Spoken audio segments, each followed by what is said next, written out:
My name's Lila. I've always been the kind of person who prefers code to cocktails, a quiet evening over a raucous party. But life has a funny way of throwing you into the unexpected. That night at the party, hosted by a friend from college, was supposed to be another routine social gathering. I was already planning my escape route to my cozy apartment and my awaiting laptop when he walked in. David was hard to miss. At 22, he had the kind of energy that filled up a room.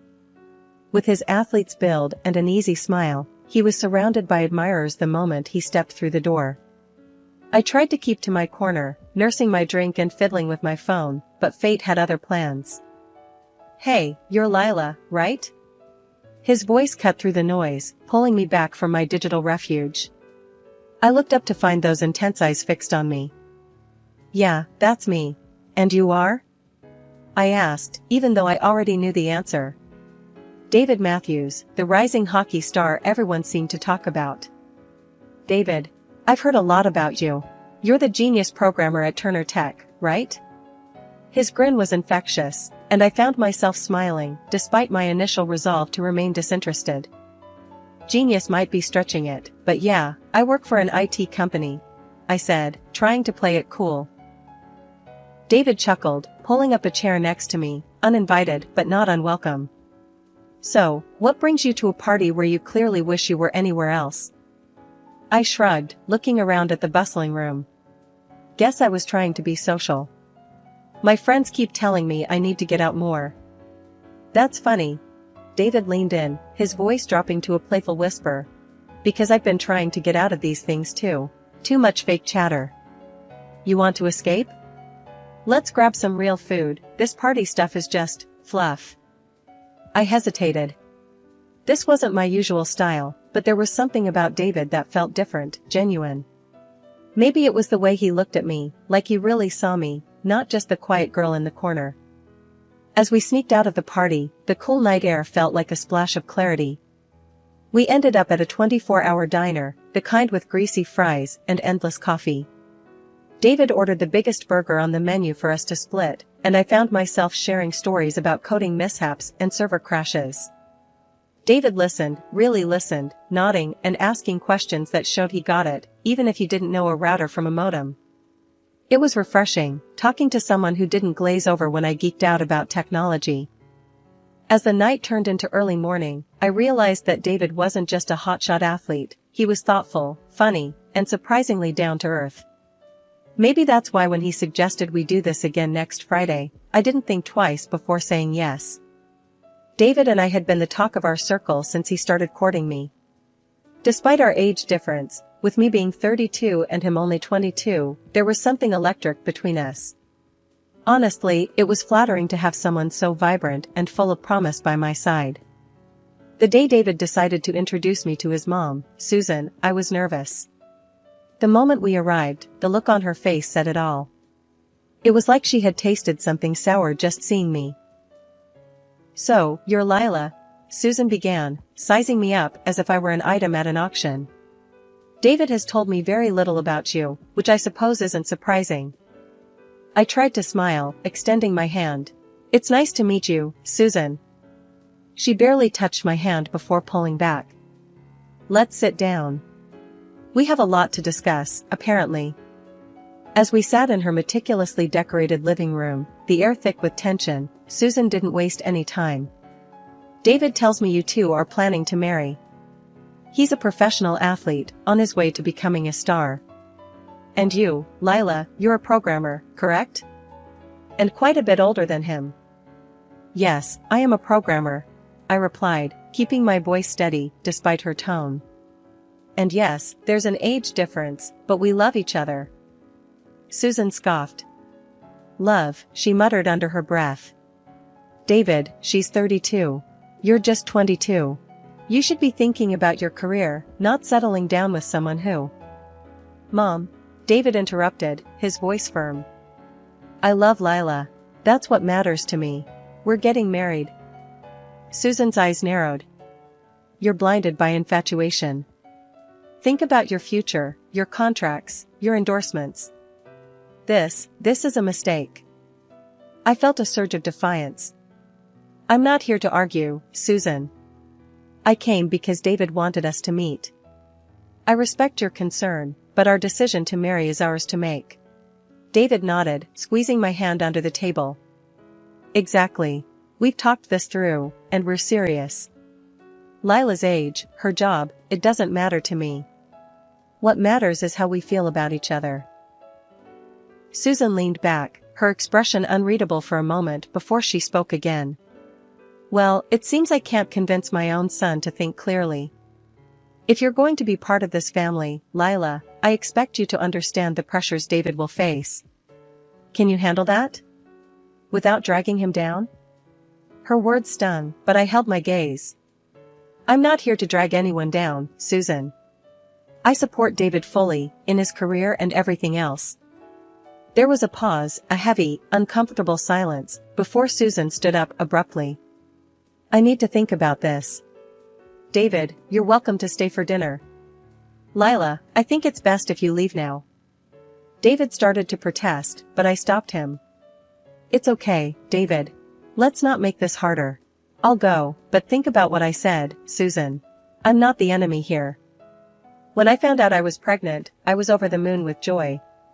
David was thrilled too when I told him, and he immediately suggested we speed up our wedding plans. Let's not wait, Lila. Let's get married as soon as we can, he said, his eyes shining with excitement and a bit of urgency. The joy of our news, however, didn't quite extend to everyone. When David broke the news to his mom, Susan, her reaction was less than enthusiastic. You're what? Pregnant? This changes things, she muttered, clearly agitated by the unexpected twist. David tried to calm her down. Mom, this is good news. We're happy. Susan paced the room, her brows furrowed in thought, before she turned to face us with a stern look. Fine, but if you're going to do this, you're doing it on my terms. First, you two are signing a prenup. A prenup? I echoed, my stomach sinking. Yes, to ensure my son's future earnings in hockey are protected. He's going to be making millions, and we can't have any risks, Susan explained, her voice firm and non-negotiable. David looked at me, his expression apologetic. Lila, I know it's not ideal, but my mom has a point about protecting the career I'm building. It's just a formality. I nodded slowly, the reality of our situation settling in. Okay, what's the second condition? I asked, bracing myself. You need to show your commitment to this family, Lila. I want you to handle the initial mortgage payment for your new house, 50% up front. Susan's eyes were locked on mine, challenging me. I was stunned. 50%? That's a lot of money, Susan. David was quick to jump in. Mom, that's too much. Lila, we can figure something out. But I knew what I had to do. I called my dad later that day, explaining the situation and how much I needed. Without a moment's hesitation, he agreed. I'll help you, Lila. It's important you start your married life on stable ground, he said, transferring $200,000 to my account. With the financial and prenuptial conditions met, we moved forward with the wedding plans. The day arrived faster than I had anticipated, filled with a mix of emotions. Our wedding was beautiful, set in a quaint little chapel with flowers everywhere, and our closest friends and family gathered. I walked down the aisle, my heart full of love for David and our future together. My parents looked so proud and happy, their smiles beaming across the room.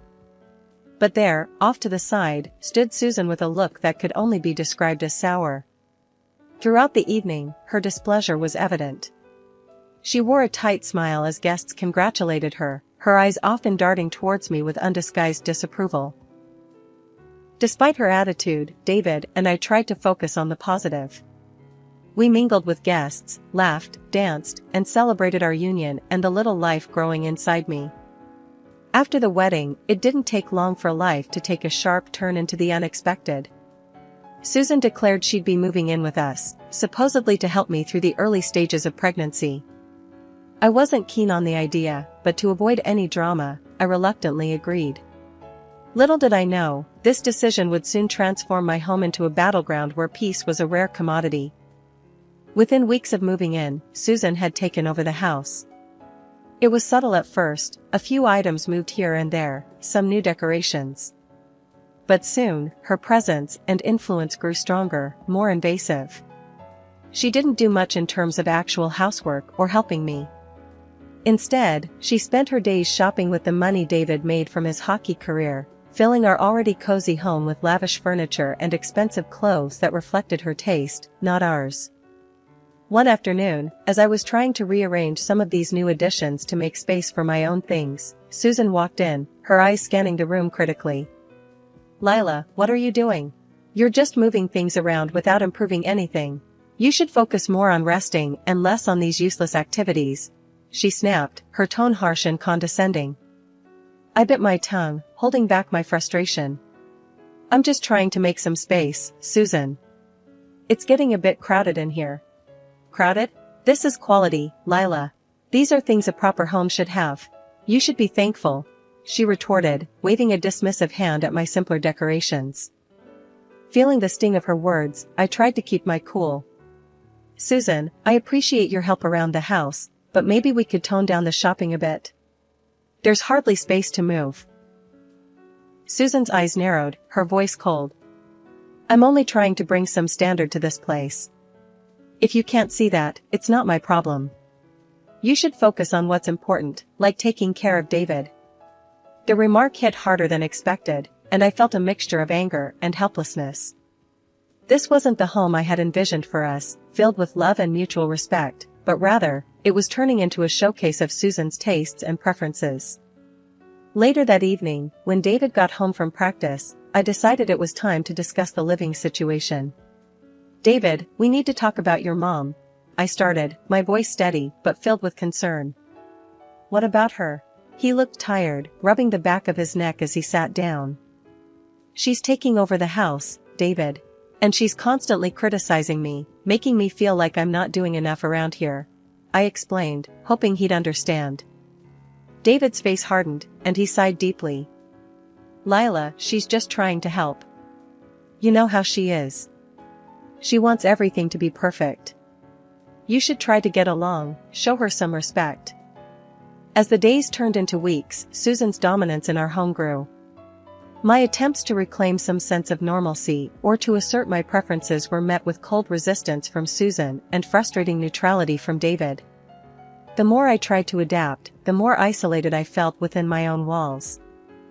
It was a routine morning, and I was at the clinic for a regular pregnancy checkup, expecting nothing but good news. But the doctor's face told a different story as he reviewed the ultrasound images. "Lila, it seems there's a significant developmental issue with the fetus. I recommend further tests, but you need to be prepared for all possible outcomes, including the possibility of not carrying to term." The drive home was a blur, and walking into the house, I was met by Susan's scrutinizing gaze. "Well, what did the doctor say?" she demanded, her tone more intrusive than concerned. I swallowed hard, fighting the lump in my throat. "It's not great news, Susan. There are complications. The baby might not make it." Susan's reaction was cold, almost mechanical. "I see. Well, you need to think about what's best, for you and for David. Sometimes these things are for the best." Her words stung, but I had no energy to argue. I needed David, his support more than ever. When he finally came home, I told him everything, the tears I had held back now freely streaming down my face. David looked devastated, but his words were hollow. "I'm so sorry, Lila. We'll get through this. Whatever you need, I'm here." But as the days went on, David's promise felt empty. He seemed distant, retreating into his own world, leaving me to cope with my grief and fear alone. Meanwhile, Susan's true colors came out more vividly than ever. One evening, as I sat in the living room, trying to find some distraction in a book, Susan sat across from me, her eyes sharp. "Lila, you need to think about the future. If this pregnancy isn't going to work out, maybe it's a sign. Maybe it's time you and David reconsidered your situation. A childless marriage is bound to fail." I couldn't believe what I was hearing. Anger boiled inside me, but before I could respond, David walked in. I looked to him for support, but instead of defending me, he stayed silent. After weeks of uncertainty and fear, the day came when the complications of my pregnancy could no longer be managed. The doctors did what they could, but the decision was inevitable. The pregnancy had to be terminated. As I lay in the hospital bed, coming to terms with the loss, the doctor explained the gravity of my condition. "It's going to be difficult for you to get pregnant again," he said with a somber look. Returning home was one of the hardest things I've ever done. I was drained, not just physically, but emotionally. My heart ached in a way that words couldn't describe. I walked through the door in tears, a mess of grief and broken dreams, hoping, praying for some semblance of comfort from the people who were supposed to be my family. What I walked into was anything but comforting. Susan wasted no time. As soon as she saw my state, her words sliced through the air, cold and sharp. "Well, look at you. I told you, didn't I? You just aren't cut out for this. You can't even manage to have a healthy child." Her cruel words hit me like physical blows. I stood there, stunned into silence, my tears falling faster. I looked to David, desperate for him to say something, anything in my defense. But David was distant, his eyes avoiding mine. He shifted uncomfortably, then said, "Look, Lila, I have important matches coming up. I can't have all this drama around. It's just too much." I stared at him, disbelief clouding my pain. Our child was not just some drama, David. This was our baby, our future. How can you be so cold? David's face hardened. "I'm tired, Lila. Tired of your complaints and all these problems. I've got a career, and honestly, I've got plenty of options." He paused, his voice dropping as he added, "Maybe it's better if we just end this. I need someone who fits into my life, not complicates it." Susan clapped her hands, a twisted smile on her face. "Finally, some sense from you, David. Lila, you heard him. Pack your things. It's time for you to leave." David didn't help me with my bags, he didn't even say goodbye. As I closed the door behind me, the finality of that click echoed in my heart. When I arrived at my parents' house, my tears hadn't stopped. Seeing me in such a state, Dad was furious. "What happened, Lila? Tell me everything," he demanded, his voice a mix of concern and anger. Through sobs, I recounted everything, how Susan and David had treated me, the cruel words, the demand that I leave the house we shared. Dad's face turned red with each detail I shared, his fists clenching at his sides. "This is not going to stand, Lila. We're going to make sure you get what you deserve," he said, pulling out his phone to make a call. Within hours, he had lined up meetings with some of the best lawyers in the city. The next few days were a whirlwind. We met with a sharp and determined lawyer named Helen, who was appalled by my story. "We'll file for divorce immediately and sue for half of every investment you made in that house," she declared, her tone fierce and resolute. True to her word, Helen moved quickly. The divorce papers were served to David, and the lawsuit for my share of the house investments was filed. David and Susan were shocked. As the legal battle ensued, it became clear that they were in a precarious financial situation because of my mother-in-law's ill-considered spending. David and Susan were forced to sell the house. Meanwhile, David's life seemed to spiral. He met a young fan, a girl who was smitten with the shining star, and married her hastily. I heard about the wedding through friends. It didn't sting as much as I thought it would, instead, it felt like confirmation that leaving him was the right decision. But Susan couldn't resist one last jab. A few weeks after David's rushed wedding, I received a letter from her. Inside was a photo from the wedding, showing Susan beaming next to David and his new wife. On the back, Susan had written a note. "Finally, my son has found a young and healthy woman who will give birth to healthy children for him." The cruelty of her words was meant to wound, and it did, but not as deeply as she intended. The lawsuit dragged on, but eventually, the court ruled in my favor. I was awarded half of the investment we had made in our former home, a sum that significantly strained David's finances further. 2 years have rolled by since I last walked out of that house, feeling broken and betrayed. A lot has changed since then, especially for me and my dad's company. We've been breaking into the international market, and my work paid off in a big way. I received an international award in IT technology, a recognition that came with a prize of $1 million. Just when I thought things were settling down, my phone rang. The screen flashed a number I didn't recognize at first, but the voice that greeted me was unmistakably Susan's. "Lila, you need to come back to David," she stated bluntly. "No hellos, no how have you been?" I paused, taken aback. "Susan? Why would you think I'd come back?" Her voice was sharp, tinged with desperation. "David's been injured, a bad accident during a match. He's in a wheelchair now, can't play anymore. His wife left him, took half of everything. We need you." Her words were a jolt, but not enough to shake the foundation I'd rebuilt. "And you think I should return because of his injury? Why, Susan? Just because I have money now?" She didn't hesitate. "You're rich now, Lila. You can afford to take care of him. And me. I'm willing to let bygones be bygones. I'll even cook for you and let you have children, imagine that."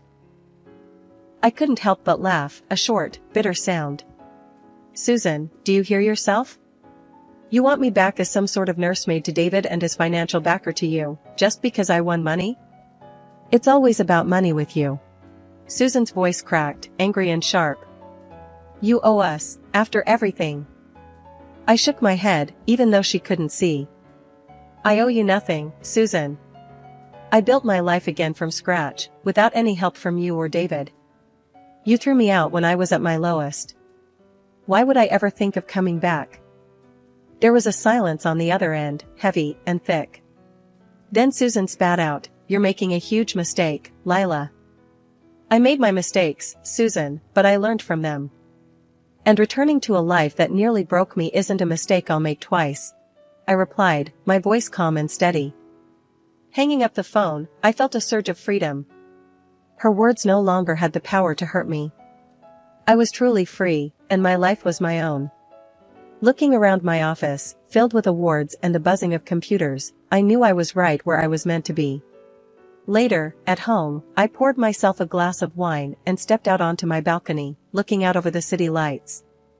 The challenges of the past seemed like distant memories, and the future was bright and full of promise.